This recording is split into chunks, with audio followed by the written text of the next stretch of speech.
Hey everyone, welcome back. In this video, I'm answering a very common question. Can you purchase property and take out a mortgage in Israel without even physically coming to the country? The answer is yes, absolutely. You do not need to be physically in Israel to buy property or to get a mortgage. I'm Aryeh Strickoff, your Israel Mortgage Insider, and today I'll explain exactly how it works. Some people are comfortable buying after viewing a property through videos, photos, and doing thorough research from abroad.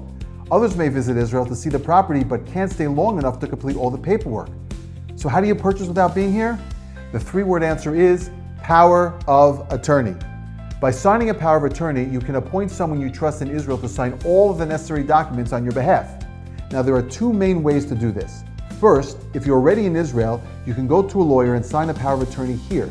But if you're not in Israel, you can do what's more commonly done. You can sign a power of attorney in your home country and have your signature properly authenticated through what's called an apostille, which I'll explain shortly, or via your closest Israeli embassy or consulate.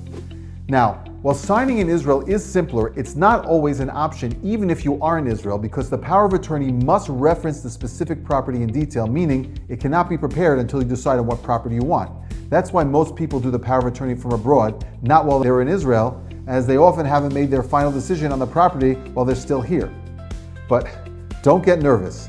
Doing the power of attorney from abroad is not as complicated as it sounds, and as I said, it's how most overseas buyers handle it.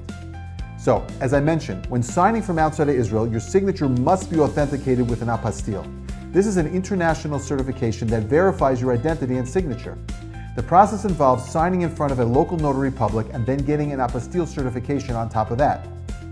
Most countries, including the US, the UK, Australia, South Africa, and now Canada, and of course Israel, are part of the International Apostille Treaty.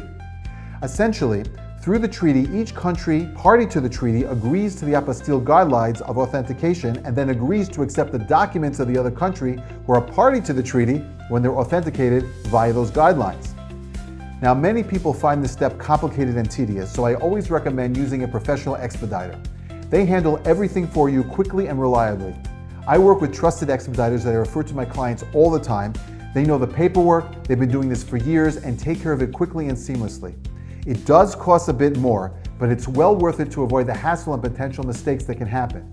When it's all done, they send it to us directly in Israel via FedEx or other courier. The other way to authenticate is through an Israeli embassy or consulate, but I generally don't recommend it. While it's often accepted, I have run into situations where banks insisted on an apostille, and the process through consular services can be more frustrating with long waits and bureaucratic issues. So while it can be done, only go that way if an apostille is not an option for whatever reason. So now that we know how to sign the power of attorney, the next question is, who can you appoint as your power of attorney? It can be a family member or a friend, but most people appoint their lawyer to sign the purchase contract and often the mortgage broker to sign the mortgage documents. You'll usually need at least 2 and sometimes 3 powers of attorney. You'll need one for your lawyer to be able to sign your purchase contract and take care of the other purchase-related items. But when it comes to the mortgage, banks have their own specific versions that they insist on using, so you'll need at least a second one for the bank.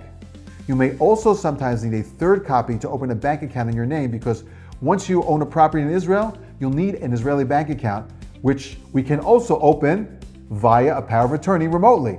And then you can manage the account online from anywhere in the world, and most banks have English language interfaces, so it's relatively easy to use. I help my clients with this all the time, and we'll cover it in a future video. Usually all the copies of the power of attorney are prepared in apostille at the same time. Now, this whole thing may sound a bit complicated at first, but after guiding many clients through this process over many years, I can tell you that it's very manageable. I walk you through every step so you never feel lost. Bottom line, yes, you can absolutely buy a property and get a mortgage in Israel without ever physically being present. The power of attorney makes it possible. If you have any questions or there's any specific topic you want me to cover, just let me know in the comments or reach out to me directly. My contact info is in the description. I read every message. If you're finding this series helpful, please hit like, subscribe, and turn on notifications so you don't miss any future videos. Thanks for watching, and I'll see you in the next one.